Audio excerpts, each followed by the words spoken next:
Ethan Parker had always been a man who preferred simplicity over chaos. At 32 years old, he was known for his calm demeanor and meticulous attention to detail, traits that served him well in his career as an architect. Life seemed perfect when he finally purchased his first home, a cozy little house tucked away in a quiet suburban neighborhood. It wasn't extravagant or flashy, but it was exactly what Ethan wanted, a place where he could unwind after long days at work and indulge in his passion for woodworking. The house came with a decent-sized backyard which instantly sparked ideas in Ethan's creative mind. He envisioned building a small workshop near the edge of the property, surrounded by trees that provided shade and serenity. A treehouse would also be a fun addition, not because he had kids, but because it reminded him of simpler times growing up. For Ethan, this space represented freedom, creativity, and a chance to reconnect with hobbies he loved. Little did Ethan know, however, that living in this picturesque neighborhood came with strings attached. Strings pulled tightly by one woman in particular, Karen Whitmore. Karen was the self-appointed queen of the Homeowners Association, HOA, a group responsible for maintaining order within the community. While some might describe her as dedicated or detail-oriented, most residents secretly referred to her as Karen, the kind of person whose obsession with rules bordered on absurdity. She patrolled the streets like a watchdog, armed with a clipboard and an unshakable belief that her vision for the neighborhood was superior to everyone else's. At first, Ethan didn't think much about Karen or the HOA. He assumed they existed, primarily to handle landscaping services or organize annual block parties, but it didn't take long for reality to set in. One crisp Saturday morning, just a few weeks after moving in, Ethan found a neatly typed letter taped to his front door. The envelope bore the official seal of the HOA, and inside was a sternly worded notice demanding that he remove the treehouse he'd recently built. According to the letter, the structure violated the community's aesthetic guidelines, which apparently forbade anything resembling unsightly constructions. Ethan blinked in disbelief. Unsightly? His treehouse was charming, crafted with care using reclaimed wood and adorned with twinkling fairy lights. It looked more like something out of a storybook than an eyesore. Confused, but determined to resolve the issue peacefully, Ethan decided to investigate further. He dug out his property deed and consulted the survey maps he'd received during the purchase process. To his relief, everything checked out. The treehouse was firmly within the boundaries of his land. There was no ambiguity.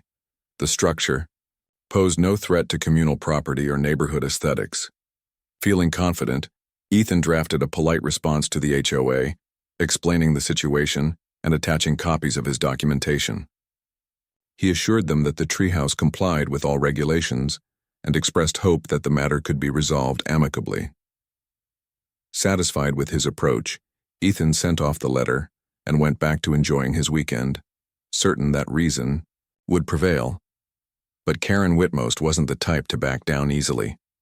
Her reputation as the enforcer of the HOA depended on her ability to maintain control, and Ethan's refusal to comply gnawed at her. Over the next few weeks, she began escalating her campaign against him.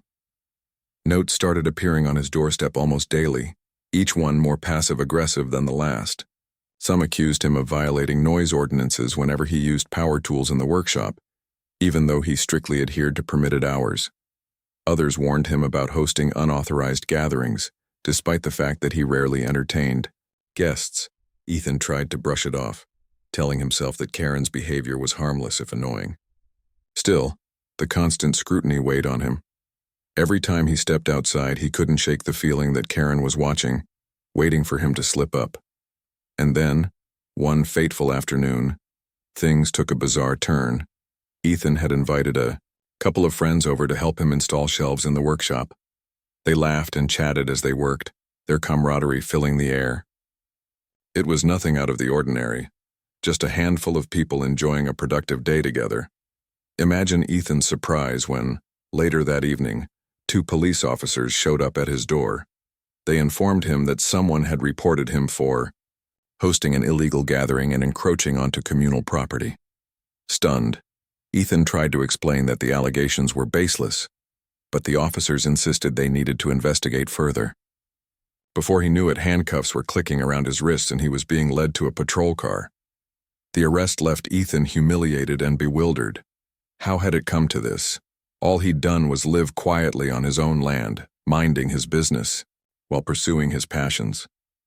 As he sat in a cold jail cell waiting to be processed, anger began to simmer beneath his frustration. This wasn't just about a treehouse anymore. It was about fairness, respect, and standing up against unjust authority. Unbeknownst to Ethan, his father, Justice Robert Parker, was already fielding concerned calls from family friends who'd heard about the incident. A retired Supreme Court judge renowned for championing individual rights, Robert had spent decades fighting cases involving bureaucratic overreach. When he learned what had happened to his son, his blood boiled. But Ethan, ever independent, asked his father not to intervene. He wanted to fight this battle on his own terms, proving that justice shouldn't rely on privilege. As dawn broke the next morning, Ethan was released on bail. Exhausted but resolute, he returned home to find his neighbors whispering behind closed doors. Word of his arrest had spread quickly, turning him into an unwitting symbol of resistance against Karen's tyranny. What started as a minor dispute was rapidly spiraling into something much bigger, and Ethan realized he had two choices: give in to the pressure or stand his ground and fight for what was right. For now, Ethan chose to bide his time, gathering evidence and preparing for the battle ahead. Little did Karen know she had picked the wrong man to mess with. The days following Ethan's unexpected arrest were a whirlwind of emotions. Humiliation, anger, and disbelief swirled inside him as he tried to make sense of what had happened. He couldn't shake the image of his neighbors watching silently as he was led away in handcuffs, their faces a mix of pity and curiosity. The whole situation felt surreal, like something out of a bad movie. But this wasn't fiction. It was his life, and it was unraveling faster than he could have imagined. Karen Whitmore, on the other hand, seemed emboldened by her apparent victory. To her, Ethan's arrest was proof that her authority was absolute. She strutted around the neighborhood with renewed confidence, dropping hints about how she'd handled the situation whenever anyone asked. Her smug demeanor only fueled the growing resentment among some of the residents, though few dared to speak up. After all, crossing Karen meant risking becoming her next target. Ethan knew he couldn't let things stand as they were. Sitting idly, while false accusations hung over his head, wasn't an option. Determined to clear his name, he began researching property laws and HOA regulations late into the night. He pored over documents, studied case studies, and even reached out to online forums where others shared stories of similar battles with overzealous homeowner associations. What he discovered both frustrated and motivated him. Karen's behavior wasn't unique.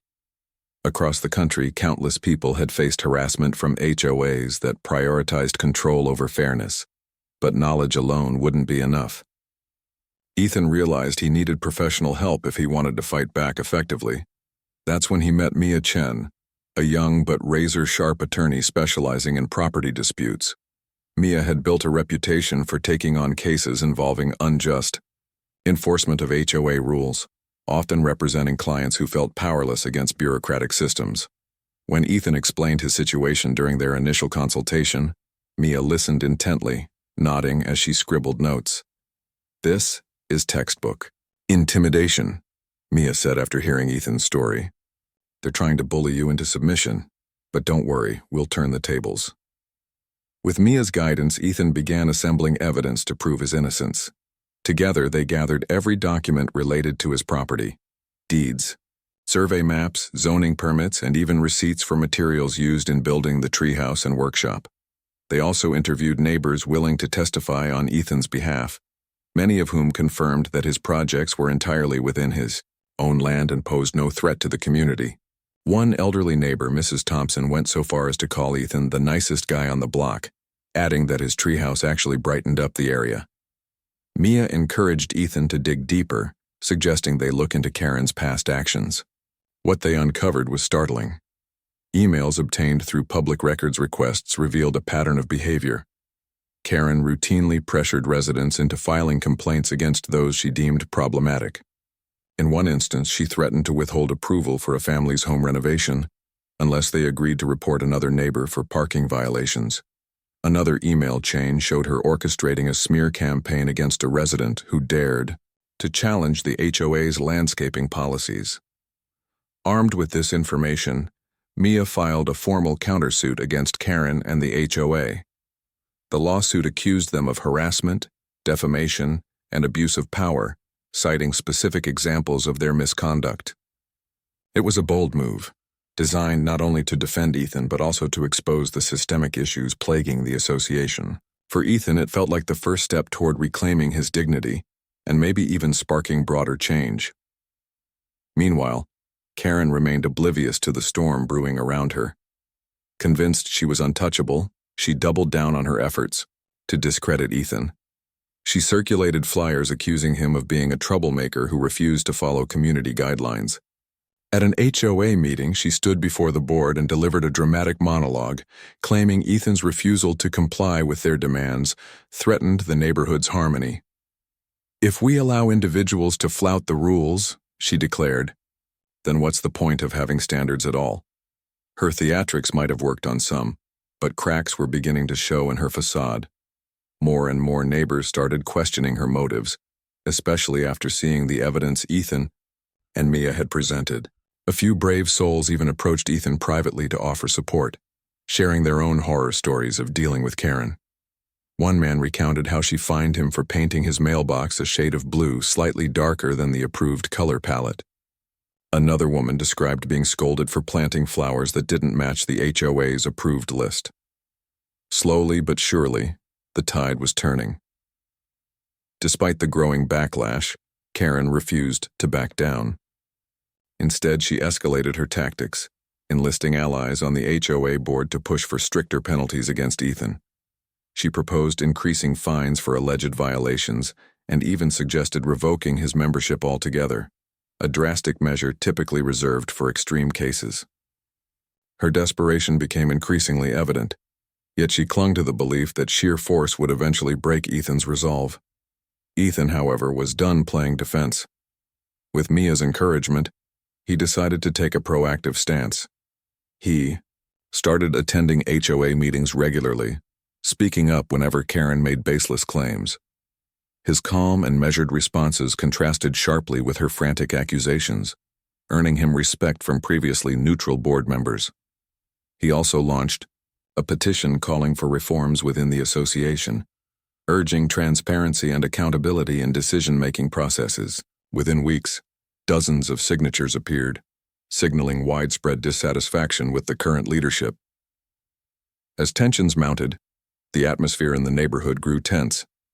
Conversations at the grocery store or soccer field often veered toward discussions of the ongoing conflict. Some residents openly supported Ethan, praising his courage in standing up to Karen. Others remained cautious, fearful of retaliation. Even so, the mere fact that people were talking represented progress. For years, fear had kept them silent. Now hope was beginning to take root. Behind the scenes, Ethan worked tirelessly to prepare for the legal battle ahead.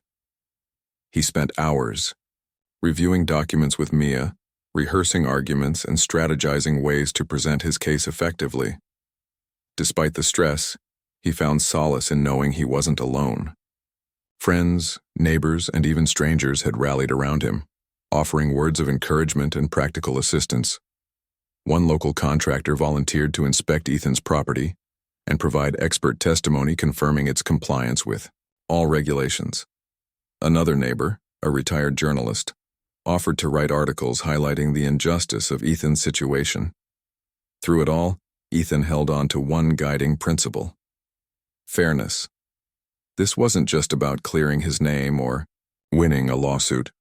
It was about challenging a system that prioritized control over compassion. He understood that real change wouldn't come easily, but he was ready to fight, not just for himself but for everyone who had ever felt powerless in the face of unchecked authority. And then, just as momentum seemed to be shifting in Ethan's favor, fate intervened in an unexpected way. During a routine check of court filings, Mia stumbled upon a piece of information that would alter the course of the dispute forever. It was something Karen never anticipated, and something that would leave her scrambling to save face. Little did she know, her reign of terror was about to meet its match. The turning point came during one of the HOA's monthly meetings, a gathering Ethan had initially dreaded but now approached with quiet determination. The room was packed, filled not only with board members and regular attendees, but also curious neighbors eager to see how the drama between Ethan and Karen would unfold. Tension hung thick in the air as Karen took her usual spot at the head of the table, her clipboard clutched tightly in one hand like a weapon. Ethan walked in calmly, flanked by Mia Chen, whose sharp suit and confident demeanor made it clear she meant business. He carried a folder stuffed with documents, survey maps, property deeds, emails exposing Karen's manipulative tactics, and signed statements from supportive neighbors. For weeks, he and Mia had meticulously prepared for this moment, rehearsing every possible scenario. This wasn't just another meeting. It was Ethan's chance to confront Karen directly and expose the truth. Karen opened the session with her typical theatrics, launching into a tirade about maintaining community standards and the importance of adhering to HOA rules. Her voice dripped with self-righteousness as she accused Ethan of deliberately undermining the association's authority.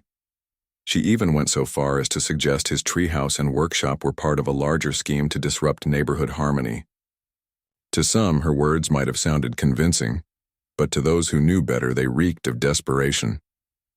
When it was finally Ethan's turn to speak, he stood up slowly, his posture relaxed yet commanding. He began by thanking the board and attendees for allowing him to address the group, setting a respectful tone that immediately contrasted with Karen's aggressive approach. Then, without raising his voice or resorting to personal attacks, Ethan laid out his case piece by piece. First, he presented the official survey maps showing exactly where his property line ended.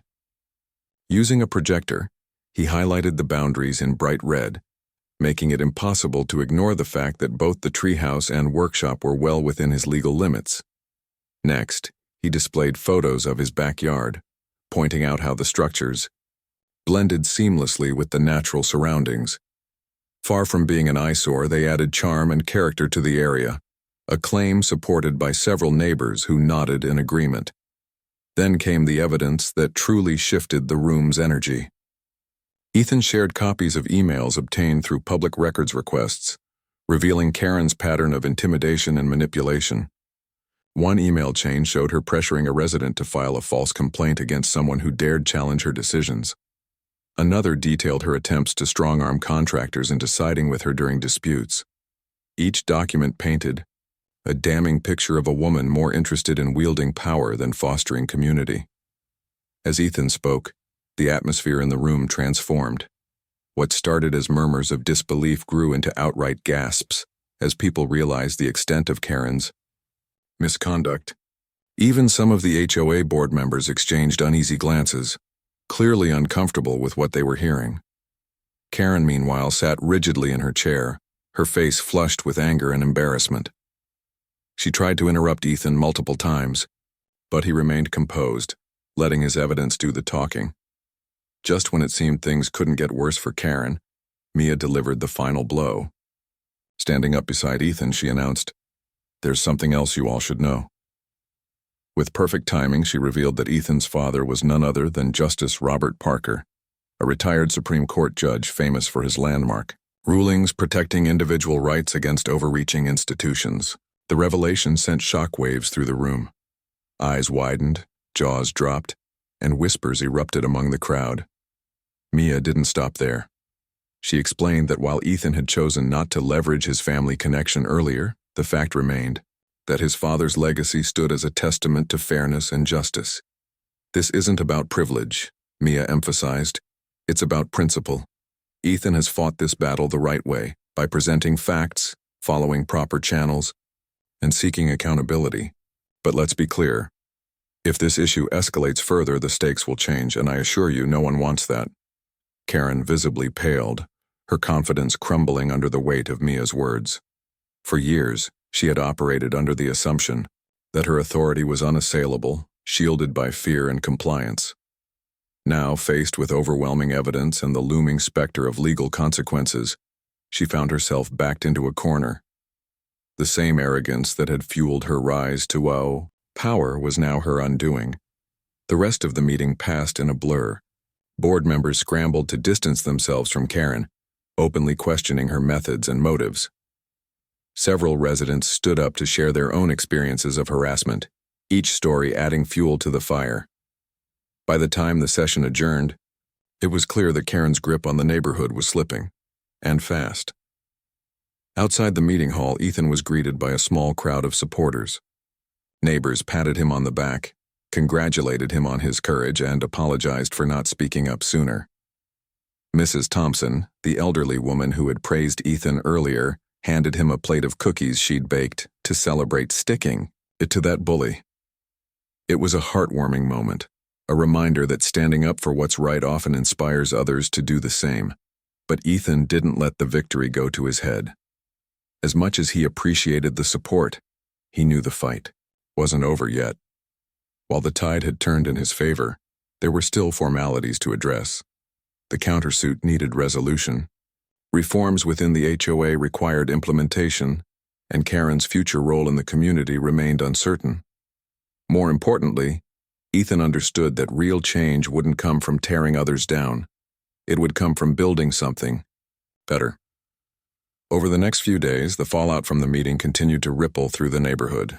Rumors spread about Karen's impending resignation, though she stubbornly refused to step down. Instead, she retreated into seclusion, avoiding eye contact with neighbors and skipping subsequent HOA gatherings altogether. The once feared enforcer had become a shadow of her former self, her reputation in tatters. Meanwhile, Ethan threw himself into organizing a grassroots movement aimed at reforming the HOA. He drafted proposals for new guidelines that prioritized transparency, inclusivity, and neighborly cooperation over rigid enforcement. He reached out to like-minded residents, forming a coalition dedicated to creating a more welcoming and fair community. Slowly but surely, the focus shifted from punishment to progress. Through it all, Ethan kept his promise to handle the situation with integrity. He never gloated about his father's status or used it as leverage, knowing that true respect came from earning it rather than inheriting it. Instead, he channeled his energy into making positive changes, not just for himself, but for everyone who called the neighborhood home. Looking back, Ethan realized how much he'd grown throughout the ordeal. What started as a simple disagreement over a treehouse had evolved into a defining chapter of his life, teaching him valuable lessons about resilience, leadership, and the power of standing up for what's right. And though challenges lay ahead, he felt ready to face them head-on, armed with the knowledge that he wasn't alone. Together, he and his neighbors could create a community built on trust, fairness, and mutual respect, a far cry from the toxic environment Karen had cultivated for so long. The days following the explosive HOA meeting felt like a whirlwind for Ethan. The neighborhood buzzed with conversations about what had transpired, and Karen Whitmore's name was on everyone's lips, but not in the way she would have liked. What had once been whispers of fear behind closed doors had now turned into open discussions about her behavior.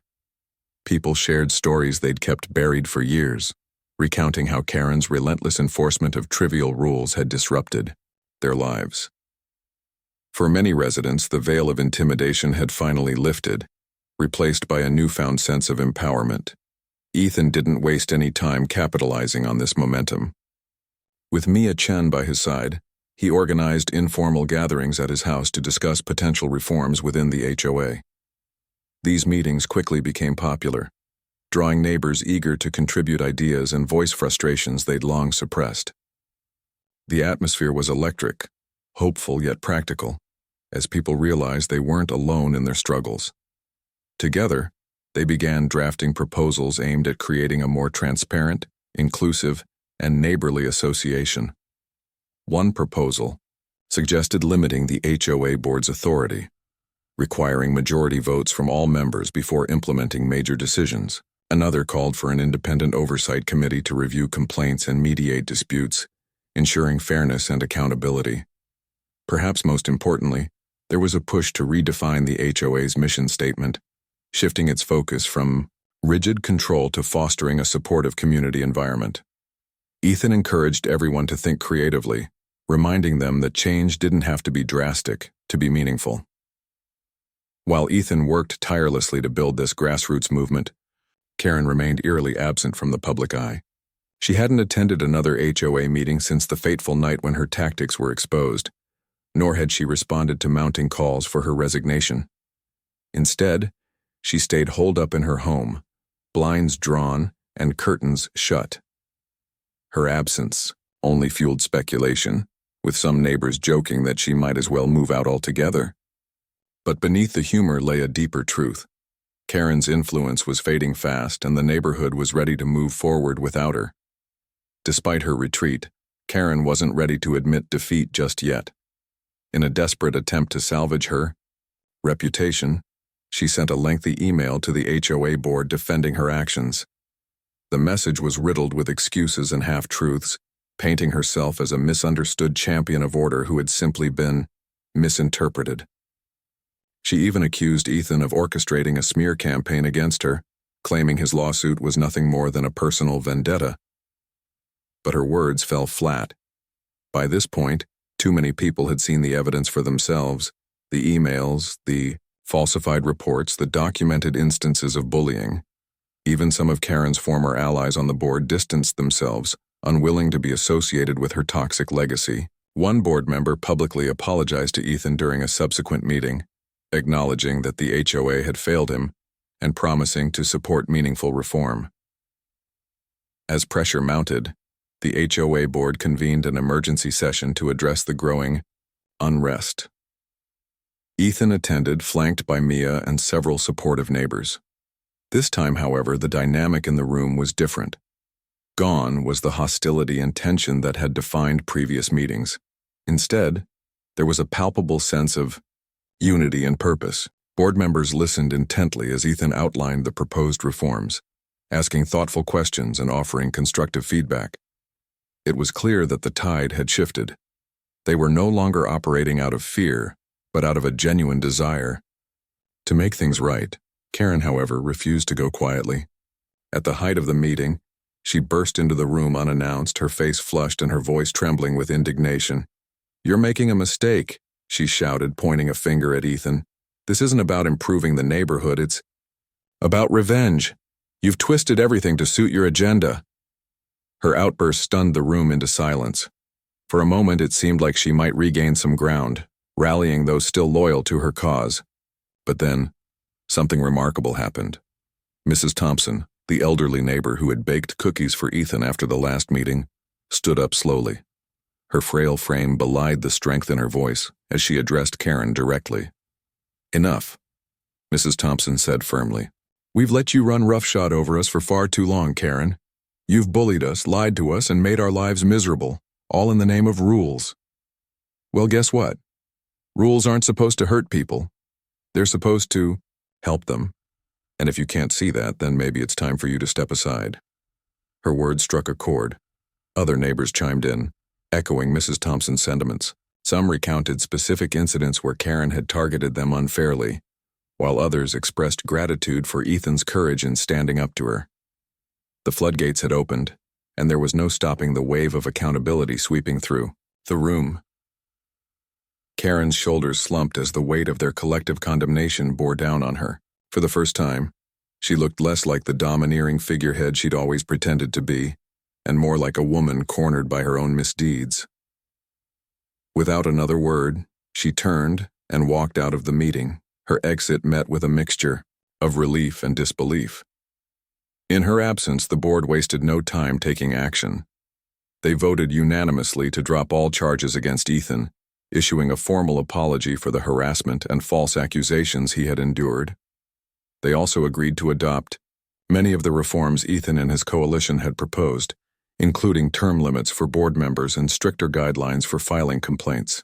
It was a monumental step toward healing the fractured community, and one that wouldn't have been possible without Ethan's persistence. That evening, Ethan sat on the porch of his home, sipping a cup of coffee as twilight settled over the neighborhood. The air felt lighter somehow, as though the oppressive cloud that had hung over the area for so long had finally dissipated. Neighbors stopped by to thank him again, bringing food and drinks to celebrate the victory. Laughter filled the air, a stark contrast to the tension that had dominated recent months. Yet despite the joy surrounding him, Ethan couldn't shake a lingering thought. None of this should have required revealing his connection to justice, Robert Parker. While the revelation had undoubtedly expedited the resolution, it left a bitter taste in his mouth. He believed strongly that justice should stand on its own merits, not rely on privilege or status. Determined to ensure that lesson wasn't lost, Ethan vowed to continue advocating for fair housing practices beyond his neighborhood.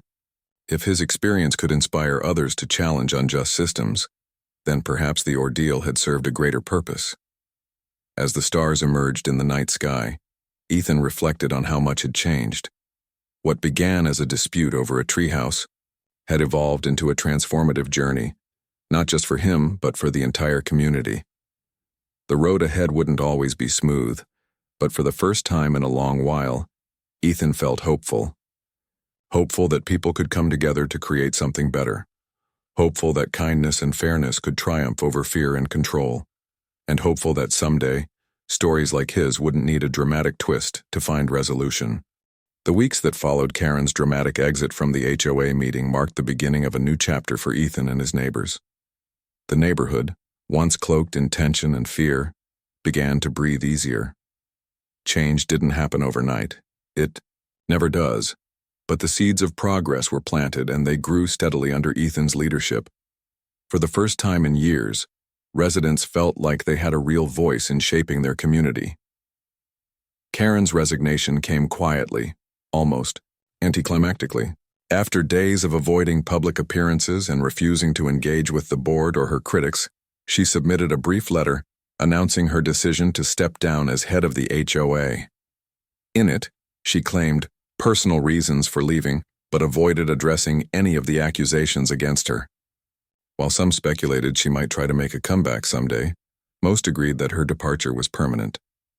The neighborhood collectively exhaled, relieved to have turned the page on an era defined by her iron grip.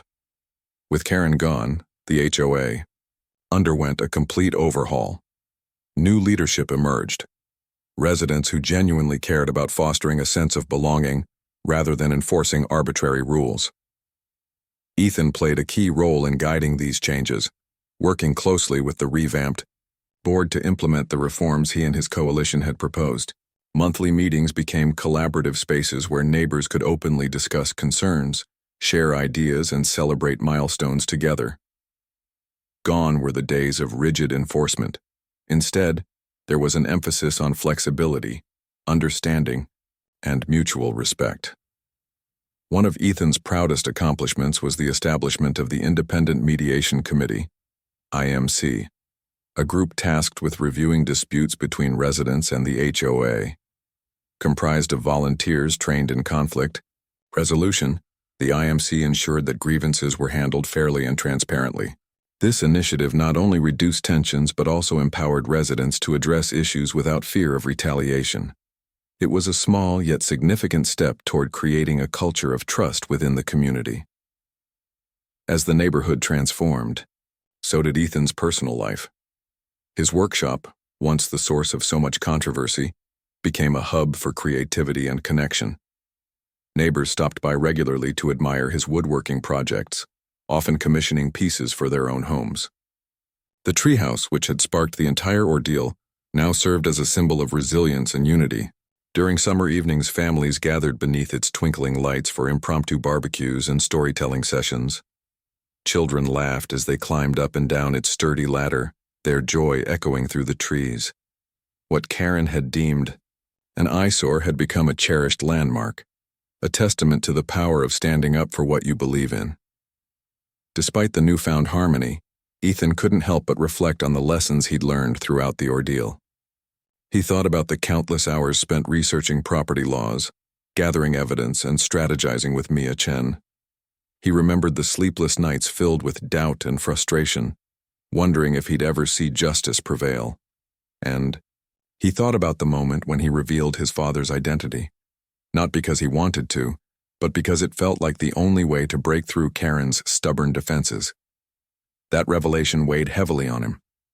While it had undoubtedly expedited the resolution, it left Ethan questioning whether people would remember the fight itself, or simply the name behind it.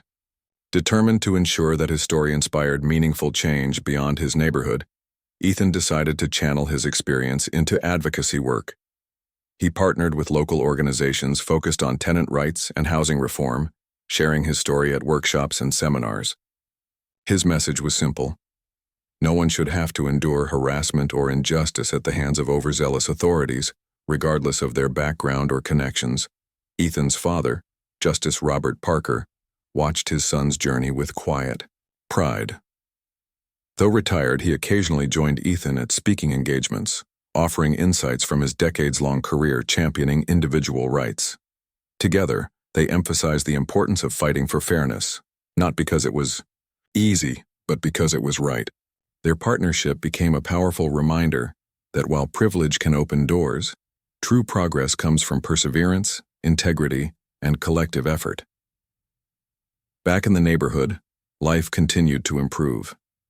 The HOA's new mission statement reflected a shift in priorities to create a welcoming, inclusive community where everyone feels valued and respected.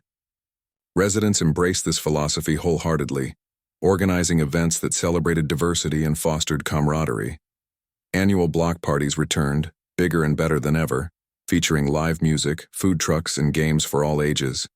Even Karen's old allies joined in, eager to rebuild bridges and prove they were committed to positive change. For Ethan, the transformation was deeply satisfying. He had started this journey wanting nothing more than to enjoy his property in peace. Along the way, however, he discovered a passion for activism and a knack for leadership. The skills he developed, negotiating, organizing, inspiring others, proved invaluable not only in resolving his dispute but also in helping others facing similar challenges. What began as a personal battle evolved into a broader movement, one that extended far beyond the confines of his backyard. On a crisp autumn morning, Ethan stood on his porch, sipping coffee as golden leaves danced in the breeze. The sun cast long shadows across his yard, illuminating the treehouse and workshop that had sparked such chaos.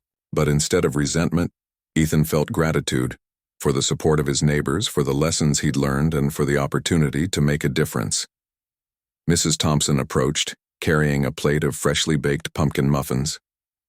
"Thought you might need something sweet to start your day," she said with a warm smile. She glanced at the treehouse and chuckled. "Never thought I'd say this, but that thing's grown on me. Feels like part of the family now." Ethan laughed, accepting the plate gratefully. "Funny how things turn out, isn't it? If Karen hadn't tried so hard to take it down, none of us would have come together like we did."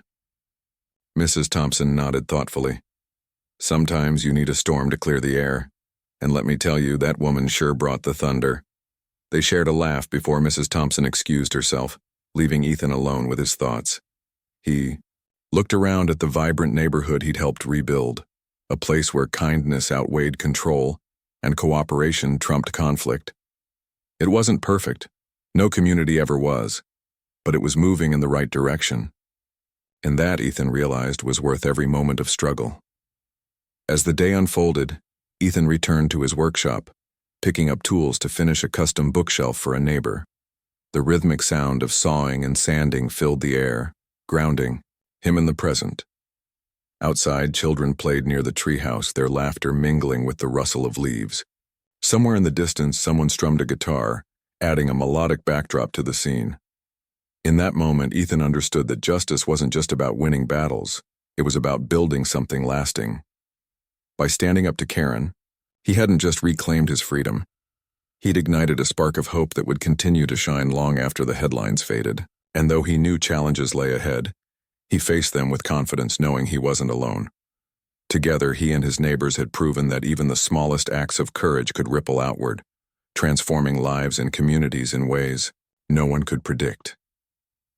The sun dipped below the horizon, casting a warm orange glow over the neighborhood. Ethan stepped outside, breathing in the cool evening air.